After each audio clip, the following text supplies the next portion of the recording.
Welcome to the Ownership Review, where we do a bunch of maintenance to see what this car is like to live with on a daily basis. Here are the high points of the 2013 Nissan Leaf. The battery is in the driver's side of the engine bay.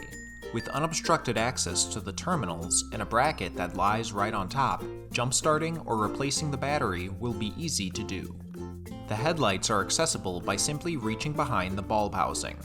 You may need to remove a cover, but no tools nor parts removals will be required to change these bulbs. The brake fluid reservoir is also in the driver's side of the engine bay. The level markers are visible on the side of the reservoir, and you won't have to make a long reach when removing the cap to add fluid. Not everything is perfect. Here are the pain points. You must use voice prompts in order to connect your phone to the vehicle via Bluetooth.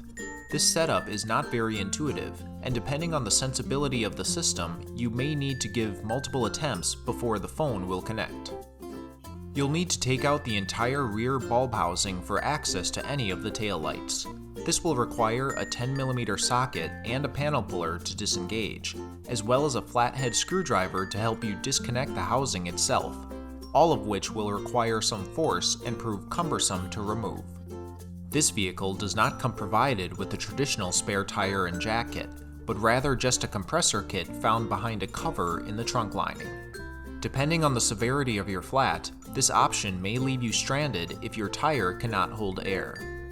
Overall, the 2013 Nissan Leaf is an easy vehicle to maintain, but prospective owners should still be prepared for a few difficult procedures.